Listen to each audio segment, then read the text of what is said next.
improve the lives of their residents and building thriving places. As chair of the LGA, I have seen firsthand the work of our councils at the very heart of local decision-making and delivery. They are key to solving our biggest national challenges and critical in promoting sustainable local economic growth. We have continued delivering despite the financial challenges that we've faced. Here in Leeds, for example, the council, working with partners, have developed the pioneering Leeds Flood Alleviation Scheme, protecting more than 4,000 homes and over 1,000 businesses along the River Aire catchment in Leeds and neighbouring communities. And this project will help protect more than 33,000 jobs in Leeds alone. Essex County Council and Chelmsford City Council are partnering with Network Rail to build Bewley Park Station in Chelmsford. This new station is part of a wider regeneration scheme with new road infrastructure and up to 14,000 new homes.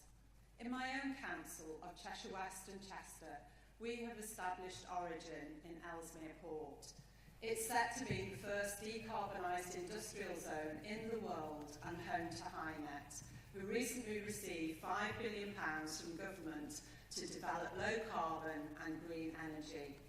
Origin is the home of over 1,000 businesses and 24,000 jobs, driving forward the green revolution and leading the race to net zero in the northwest.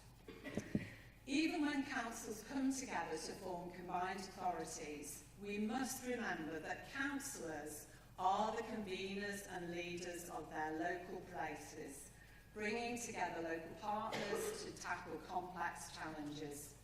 They are uniquely placed to bridge gaps, coordinate efforts, and deliver results that no single agency can achieve alone. That is why the LGA has been clear that local leaders should have more of a say in the decisions and work of other public sector organisations in their places.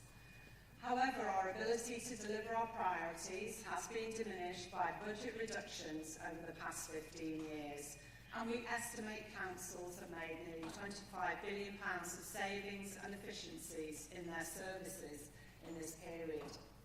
To truly unlock the potential of local government, we also need meaningful devolution. Devolution which isn't just about transferring powers from Westminster, but giving councils the tools and resources to shape their places for the better. The launch of the White Paper today marks an important moment for local government, communities and our country. The LGA has long called for the devolution of powers to local places, and we want every council in England to be able to secure devolution that works for them, their local economies and their residents. While different areas will have strong views on what that should look like, genuine devolution of powers and resources can play a large role, whether that's in promoting inclusive economic growth, creating jobs and improving public services. In a very centralised country, moving funding and power from Whitehall to local leaders is really needed. But it must be done in a way where empowered councils and the communities they serve are at the heart of decision-making. Reforms in this White Paper will have a significant impact on every council and community. Our members are, and always have been, open to change. However, we remain clear that local government reorganisation should be a matter for councils and local areas to decide. And over the coming months, the LGA will be engaging proactively with all of our members as we look to respond fully to the White Paper. At the same time, we will closely monitor the bill and work with parliamentarians to ensure we get the best possible legislation on behalf of our members. In local government, we will continue working even more closely with mayors across the country as we look to strengthen those existing bonds for the benefits of our communities. Councillors and mayors bring each unique strengths to the table to transform our communities. and I've seen the incredible work across England where councils and mayors are working hand in hand to drive development, build the homes we need, and boost transport infrastructure. These partnerships are proof that when we come together, we can build cohesive communities, attract investment, and deliver meaningful, sustainable change.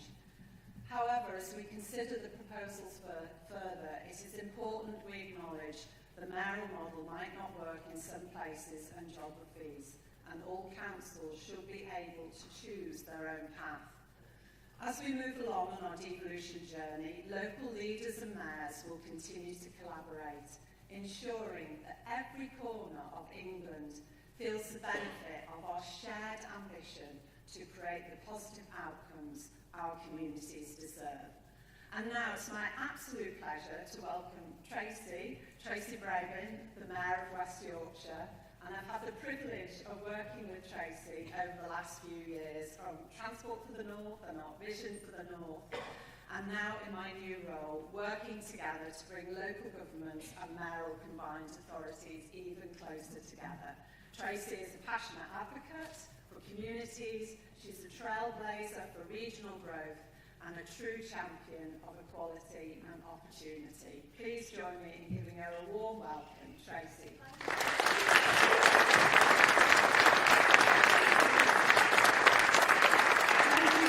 Thank you so much. Oh wow, what a day. Welcome to Leeds, welcome to West Yorkshire, and I hope we can all agree this is quite a moment for British politics. It's really something, we're feeling it as mayors, and I hope you feel that you're part of something pretty historic. And obviously this is a point of devolution on the journey, and I think the seeds were sown in 1997 under a Labour government, when we had devolution in Wales and Scotland and London. And then in 2009, Gordon Brown's Labour government passed the Local Democracy, Economic Development and Construction Act, which enabled the creation of the first combined authorities, first in Greater Manchester in 2011, then South Yorkshire, Liverpool City Region, the North East, and here in West Yorkshire in 2014. And obviously the creation of the mayors soon followed. And ever since, we have been proving that devolution works. And whether that is Andy becoming the first to take control of the buses for the first time in 40 years, the B network, and he is wearing the badge, it is an amazing achievement. Or Steve looking at how data and AI can transform public services. Or Oliver working with local partners to redesign how people who are ill are supported back into work. Or Sadiq, there you are, Sadiq leading our global capital city, transforming its transport network and providing those vital free school meals for children. Or Ben securing investment in offshore wind in the Tees Valley. Dan leading action on climate change. Or Nick expanding higher education into cold spots within his region. And as more mayors have been elected, more areas are getting to see the benefits. So whether that's Kim, with your absolute laser focus on tackling child poverty, and David fighting hard to grow his rural economy, or Claire driving inclusive growth strategy which will benefit the whole of the East Midlands, or Richard working with NHS partners to help more people, young people in particular, in the West Midlands to stay well. Mayors everywhere are making a huge difference. We are transforming how public services are delivered, improving the lives of people in towns and cities up and down the country. So it's quite appropriate that we're here in Nexus today, a fantastic example of how mayors, local government and universities are working together to drive growth in our places. But it's also because back in 2020, this is where the mayoral devolution paperwork was signed with Rishi Sunak. But thank you for everybody that was there then to get us to where we are now. But 2 years later, in 2022, it was my absolute pleasure to introduce Gordon Brown as he introduced his commission on the UK's future, setting out how a future Labour government would transform how the UK is governed. And today, aren't we coming full circle? With the launch of the English Devolution White Paper and a plan to widen devolution to the whole of England and deepen it where it's already been proven to be successful, it's an amazing moment for our country. Now, I know there's been a huge amount of work that's gone into getting us to this point, but we are hugely fortunate to have a Deputy Prime Minister who is so determined to get things done. Let's not forget, this is 5 months in the making, to change how England is governed, to back our mayors to grow our economies with more powers and skills and housing and transport, more freedoms, more flexibilities, to create those new jobs and opportunities, and fundamentally to put more money into people's pockets. Because if growth is the question, devolution is the answer. So it is my absolute pleasure to introduce to you my friend, Angela Rayner, our Deputy Prime Minister. Angela.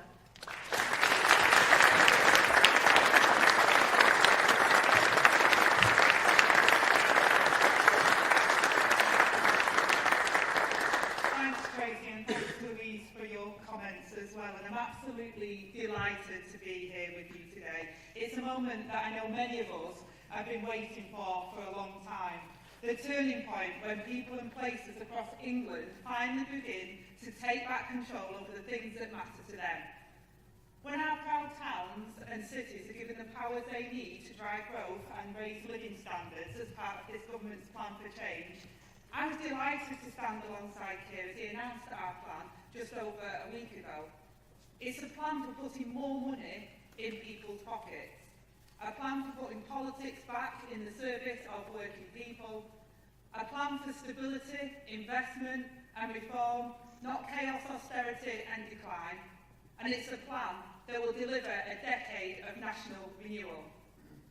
Our devolution agenda is central to this, and to the first of our 5 missions to kickstart economic growth. We've already taken important steps towards this. We've taken tough decisions in the budget to stabilise the economy, preventing a return to austerity while protecting working people's pay slips and freeing up tens of billions of pounds of investment in Britain's future. We have established a national wealth fund and just last week announced reforms to our planning rules to get Britain's building and the 1.5 million homes that we need. And as we publish the English Devolution White Paper today, we are taking another step towards relighting the fire in our great regions. And our aim is to create an economy and a society that works for everyone. And by tapping into the incredible talent that exists in all parts of our country.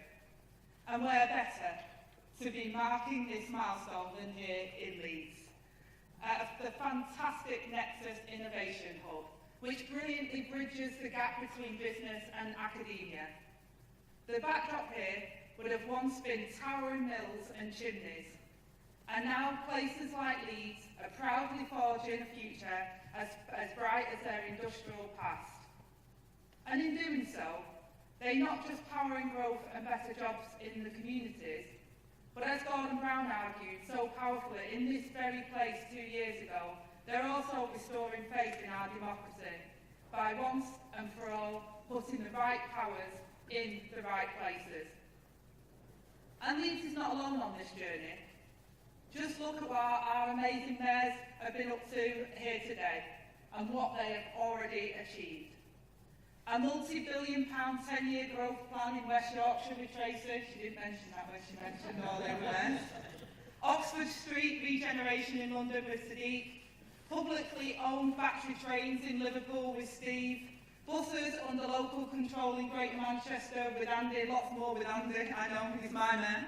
I'm biased. Opportunities for unemployed young people in the West Midlands with Richard. New clean energy jobs in the East Midlands with Claire. North Yorkshire on a path to be England's first carbon-negative region with David. The investment zone in Tees Valley turbocharging the digital creative sectors with Ben. families supported out of poverty in the North East with Kim, and nature recovering in the west of England with Dan, and a health-led employment programmes in South Yorkshire with Oliver, these achievements are proof that we must go further than ever. And through our devolution reforms today, we will back our mayors to deliver even more. And it's about time. For all the promises about levelling up, after 14 years of chaos and decline, our regions are more divided than ever. That's what happens when you spend a decade pitting communities against each other. Now the foundations of a good life are crumbling, and it's no wonder. Our country is the most centralised in Europe, with too many decisions affecting too many people made by too few. And in micromanaging by central government and short-term sticky plaster politics, and you've got a doom loop of real problems going unaddressed in Britain's regions. And there's huge potential that's unrealised. The last Labour government paved the way for the London Mayor, the Scottish Parliament and the Welsh Senate, and the Northern Ireland Assembly, with the great John Prescott laying the groundwork for the devolution model we know today. But under the Conservatives, devolution has often meant that creating a patchwork of individual deals benefiting some parts of the country, while other parts have missed out. Well, no more. With our plan for change, we're turning the page on an economy that hoards potential and a politics that hoards power. It's time for a completely new way of governing, one that unites public and private sectors at all levels of government, business and unions, and the whole of civil society in a shared purpose. And we're serious about this. Within days of the election, one of the first things the Prime Minister and I did was welcome the England mayors to Downing Street. We can't bring about the change and the national renewal that we were elected to deliver without them. That's why I'm wasting no time in handing more powers and the skills for those people with skin in the game to drive real sustained change for every region.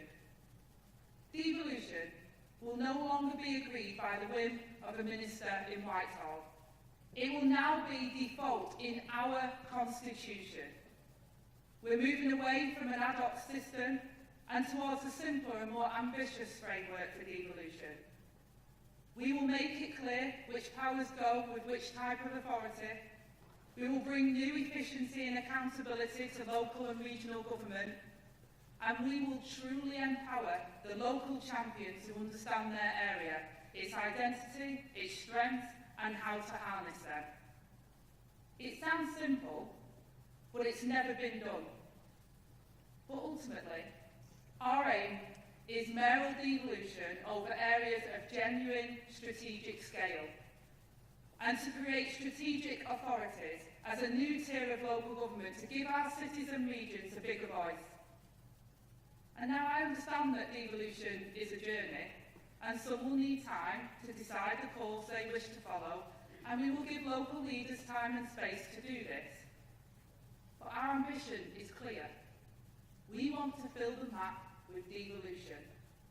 Our manifesto pledged to give everyone access to devolved power. So I will legislate for a new power of ministerial directive which will allow central government to knock heads together and create strategic authorities when local leaders cannot agree. And as well as broadening devolution across England, we're also deepening it. Today I'm announcing unprecedented new powers for mayors, equipping them with stronger levers to drive growth in their communities.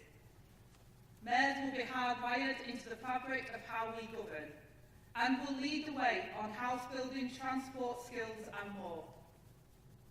Too often, mayors' hands are tied by Whitehall, even when it comes to allocating their own budgets. So we will create a clear and transparent route for all mayoral combined authorities to receive an integrated settlement. This means moving resources between projects that matches what their people need. We will give mayors new powers over strategic planning and new call-in powers so that they can build the homes we need and plan for growth on a larger scale. And we will get mayors working more closely with Homes England to unlock new homes. The most mature areas will be able to set the strategic direction of any future affordable homes programme. We will devolve future funding to support regeneration and housing delivery. And we will consolidate adult skills funding, introducing joint ownership of the local skills improvement plan and new routes to influence 16 to 19 provision. And we will devolve funding to support economically inactive people into work. And funding for retrofit will be included in the integrated settlements by the end of the Parliament. We will also create a statutory role for mayors in governing the rail network, with a right to request on rail devolution. This all means easier commutes across more joined-up transport links, new homes properly connected to local infrastructure and skills provision that matches local job opportunities. But we're not stopping there. We are also going to integrate police and crime commissioner functions and strengthen their role in integrated care systems.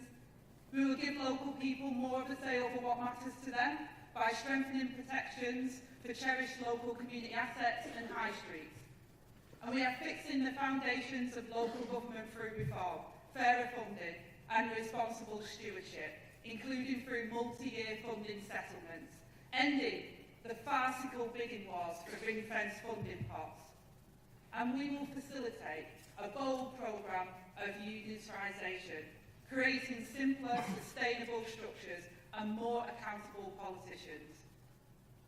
On top of this, Whitehall won't interfere unnecessarily in local decision-making. There is really no good reason for ministers to sign off cattle grids or new cycle lanes. We have an economy that hoards potential and a politics that hoards power. So our devolution revolution will deliver the greatest transfer of power from Whitehall to our communities in a generation, empowering those communities to realise their potential.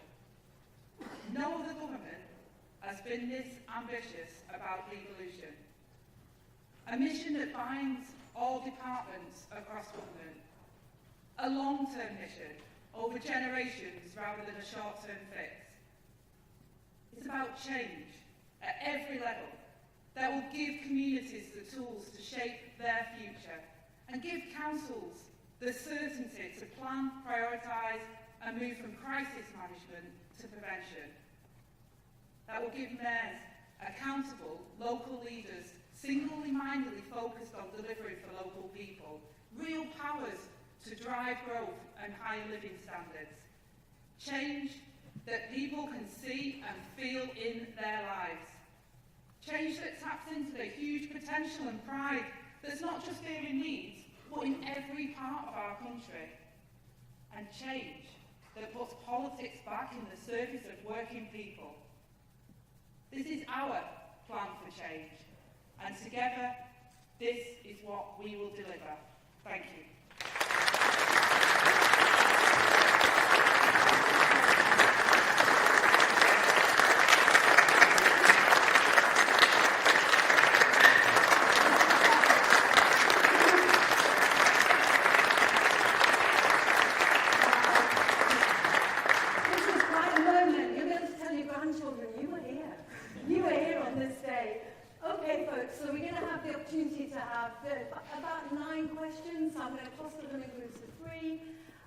I'm trying to get journalists and stakeholders as well, so if you want to ask a question, please just raise your hand, and if you say your name and where you're from, that'd be grand.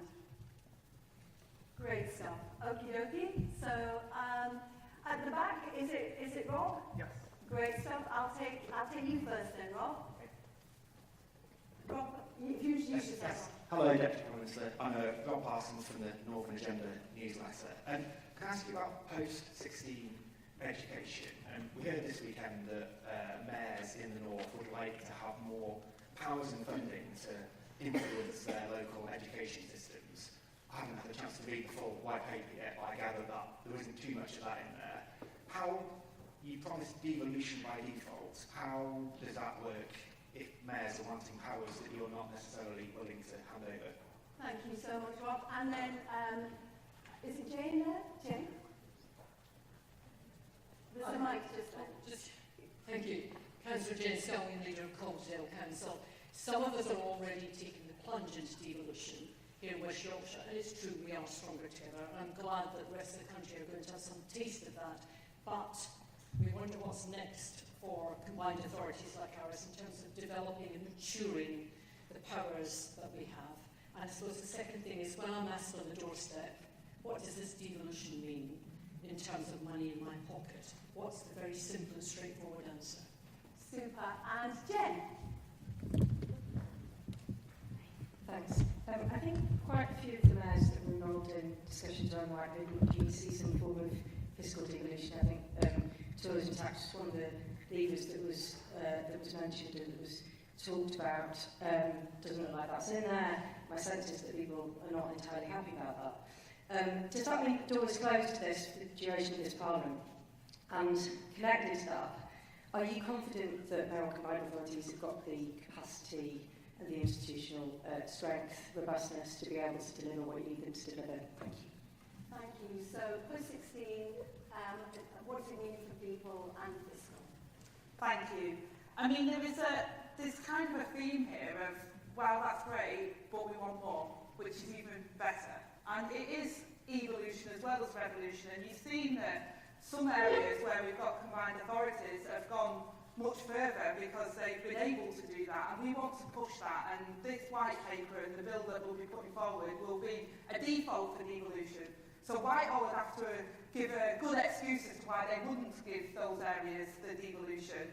And we want to make sure that we do that, whether it's the post-16 skills or any other element. I think Jen mentioned around tourism tax. That's not in the devolution paper.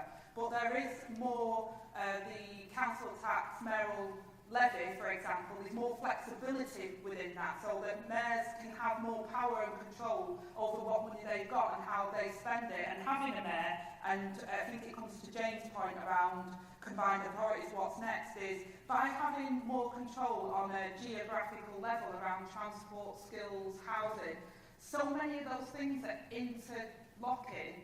And the frustration, and I was talking to Andy before, I remember giving him a right old bad time when I was at home helping a care worker, and my frustration at the time was politicians in Whitehall, they just didn't know what was going on the ground. It felt really clunky, and you'd have one thing happening over here and another thing happening over there. By having a place-based approach within a combined authority gives you that uplift to really tackle some of the challenges. But I would say some of the brilliant opportunities that our areas can deliver, I'm sick of it being talked down like we're a drag. No, we're not. We've got a distinctiveness about us. We've got things that we can deliver, and we've got areas that we're proud of, industries that we came from, that actually by allowing people in with skin in the game, combining together and having that ability, I think that will strengthen us, and I think it's how we deliver the growth. And Jen, I think that, again, on capacity, we've put within the framework that we will support capacity. We'll do secondments as well to make sure that we can build that capacity. And I have never seen a more collaborative group. Scary, actually, because I don't know what you call them. I call them a pride of mayors, because they are sharing information with each other and working collaboratively to deliver for those areas. And that's what I want to see other areas. So again, the white paper talks about our direction of travel. I want to take people with us, but I want to have a council of mayors. I want to have someone round the table for your area that we can devolve more, and we can deliver that collaboration, which will truly give us that growth across all areas. So I think what's next is we build on it. I think the challenge for us is this white paper in the bill is a real game changer. It's a game changer for our country. It's about us building on that and showing and demanding. And I'm pretty certain the mayors I've got already are going to demand more, and quite rightly so.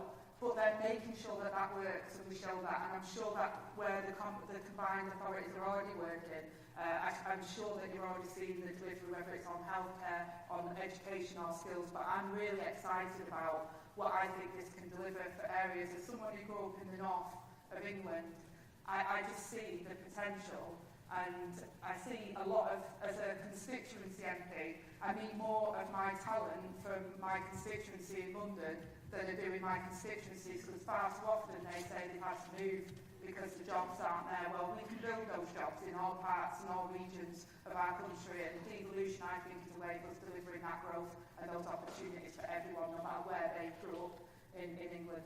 Thank you. And I think I was told that a collection of mayors is a munificence. I like that.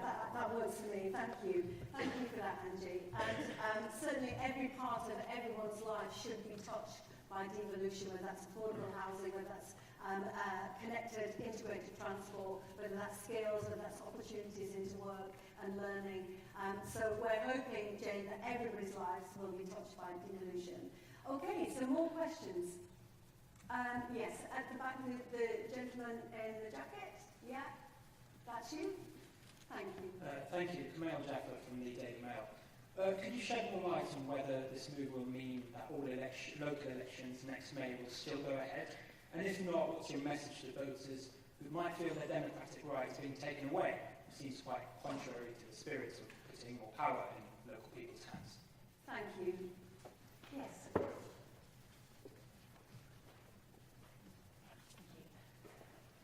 Victoria Hill's Royal Town Planning Institute. There's lots going on in the world of planning reform at the moment. The question is how quickly before we can see those strategic planning powers coming in across cities and regions to really get things going. Thank you. Okay, and then one more at the back. Yeah, there you go. Thank you. I'm so sorry. If you want to stand. Tamara Cohen, Sky News. In the light of the revelations this weekend about the alleged Chinese spy, do you think UK politicians have failed to be vigilant enough about the threat from Chinese influence in all aspects of public life? And if I may quickly, on your announcement today, you're proposing getting rid of swathes of smaller district councils. Do you see them as blockers to economic growth? Thank you so much. If I may just say about the question about China, it feels like that's a million miles away from what we're discussing today and what feels very important to the people in the room, and I'm sure government spokespeople have spoken about it this morning. But we've got local elections, smaller councils, and how quickly can we get those strategic plans out? Okay, so local elections, we're not looking at delaying local elections, and we're not setting that would be the agenda. What we want to see is collaboration and local government reform. If that means that they're further down and we get to that decision quickly because they're halfway down that local government reform, then that would be something that would come from the bottom up. But that's not something that we're planning on doing from central government. In terms of the town planning, strategic planning, how quickly, some of that will be in the devolution bill, but people are already collaborating and I'm pushing that. We've got Homes England, I'm working with Homes England and saying I want you to work with mayors, I want you to work with local authorities. I've said as part of the new National Planning Policy Framework that local authorities should come together to meet their new mandatory targets if they want to. I'm pushing collaboration. The one thing, and I hinted at it when I got political in my speech, the one thing that really frustrated me about the previous government was they pitted areas against each other. We're not in competition. You know, Leeds is Leeds, Manchester's Manchester. We're not a football club. You know, we can have a bit of rivalry, but ultimately we've got a distinct identity, and local authorities working together and mayors working together actually brings out the best in us. So instead of pitting areas against each other, I think working together is the right way. So strategic planning will be delivered through devolution bill, but also through the MPPF, and we're already doing some work to make sure that happens. Now, Sky News, you've got a question with me later. If you want to ask me about national issues there, I'll let you do that, but I'm going to stick with your district councils for the people that have come to this event. And I don't think district councils are blockers. That's not what I'm trying to achieve. What I'm trying to achieve is scale. Working with people, so looking at how we can have a place-based approach, because in areas, in towns and in rural areas, in different parts of the world, you don't stop at the council border. Nobody talks in council borders. I mean, my local area hasn't even recognised Local Government Act of 74. We're Dralston, we're Ashton, we're Failsworth, we're Aldenshaw. We don't even call ourselves Tameside. So people don't stop at their border. You know, many people work and travel amongst, and their healthcare is beyond their border, their jobs are beyond their border, whether it's a district council or a metropolitan. So having that joined up approach and working towards how you scale up that support, whether it's through growth or transport or health, I think is a really important push to say to people, let's go on this journey together, let's recognise where things are not working, and let's have a government, let's have a Secretary of State who wants to work with you. That's my big point in what I'm trying to say as part of this. It's working with you. I'm not going to criticise and condemn people and say it's my way or the highway. I want to work with people to deliver, because I know that whether you're sitting on a district council, whether you're a leader of a metropolitan council, whether you're a mayor, or whether you're a politician, you want what's best for the people you're there to represent. So we've got a common aim there, so let's work together to deliver it, because the old system hasn't worked. We've seen the inequality grow and the frustrations of people. So let's try something different and work together to deliver it. I think that's really well said, particularly about the borders. And in the white paper you mentioned the Great North and the northern mayors coming together to solve some of those big, huge problems, whether that's energy or trade and investment. In January, Oliver, David and I are signing the White Rose Agreement for Yorkshire. We'll soon have the fourth bit of the jigsaw, and all of Yorkshire will have mayors. It's an amazing opportunity for that collaboration, that cross-border problem solving. So it's very exciting to see that in there. Okay, some more questions. I did see James Vincent. James, do you have a question? Yeah, why not? James, go for it. James Vincent from BBC Up North. And we've had mayors for about a decade now. It's sometimes hard to explain to people exactly what they do and necessarily who they are. What's the evidence that you're basing this on that they are working? Sorry, mayors. But what's the evidence that you're basing all this on? Are mayors working? You're off my Christmas card list, that's for sure. And then there was someone, oh sorry, I come to this one. Yes, please. Thank you very much. You mentioned transport, and obviously we've got mayors here delivering transport connections in their areas. We're actually the Urban Transport Group working with mayors and their colleagues across the city regions. What role does transport and the many acts and powers that you're transferring in play in your economic growth mission and the various other missions? Thank you very much. And thank you for all that you do. It's incredible the work that you do, Urban Transport Group. Yes, just behind. Thank you. Nikki Chance-Thompson from the PSOL. I'm also Tracy's Deputy Chair for Culture in West Yorkshire. Just really a question for culture, arts and heritage. This is a sector that's really in quite a lot of peril due to the cost of living crisis. And really my question is how devolution will help support the sector and enable it really to sustain, thrive and grow. It brings so many benefits from an economic perspective, but also well-being, which I think people really need at this difficult time. Thank you. So evidence about do mayors work, how do we make sure transport works connected, and the creative industries and culture. Thank you. I don't think that's working yet. Shall I go up here? Yeah. Is that mic on? Or you'll put it on? Any second now? Very good at it. There you go. Voila. So, James, in terms of your point, I think the evidence is there that mayors are working. If you look at the growth and where mayors are, where they've been established, the real impact that's had. If you look at the transport and connectivity, I would say, and I said it in my speech, one of the things that comes back to us from the mayors is actually, yeah, we're doing great things, but we could do so much more. There's a frustration with the mayors, especially those mayors that have been the trailblazers, in saying, I could do so much more. Why are you deciding the employment? How are you deciding what the jobs are? We know who the jobs are. We know where the skills are. We know who the employers are.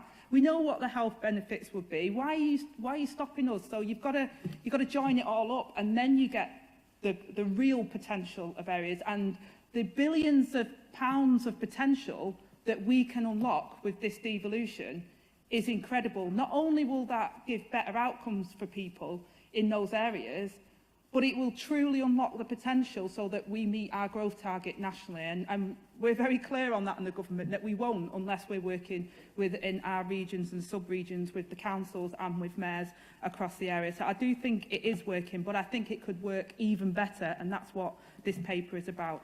And it goes on to the transport connections as well, because again, you know, in local areas, and Andy will talk to you for a very lengthy time about the problems that we found in Manchester. You can get people in and out of Manchester, but you want to go round my patch and go round to Lisa and Andy's patch, it's a nightmare. So Andy knows that, and so do our local councils, having more control over it.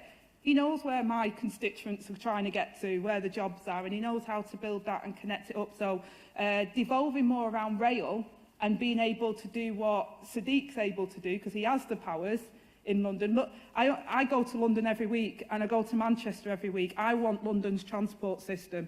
If I wait longer than 5 minutes for a tram, I'm getting like really itchy. I'll wait 40 minutes for one in Manchester. That's why Andy's desperate to make sure that we can make that change, and that's important.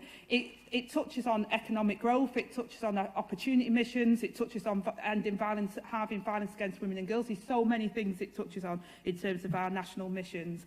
And culture again, and I think this is really important about identity.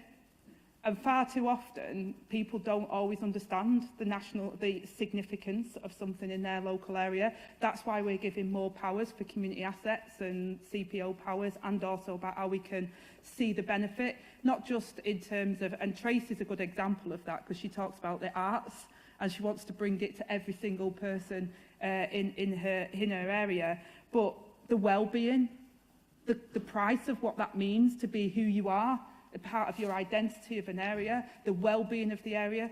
So people local skin in the game understand that more. They get what it means to their area. Steve's on to me about issues in his area, what it means to be part of where he's from and how important assets are in his area. So I think giving more powers and more control to mayors and being able to protect those assets, and also then see the benefits that that brings to the area, the identity of the area, but also the well-being of the people there. I think somebody in Whitehall doesn't necessarily understand that. Thank you so much, Deputy Prime Minister. Unfortunately, we've run out of time. Thank you.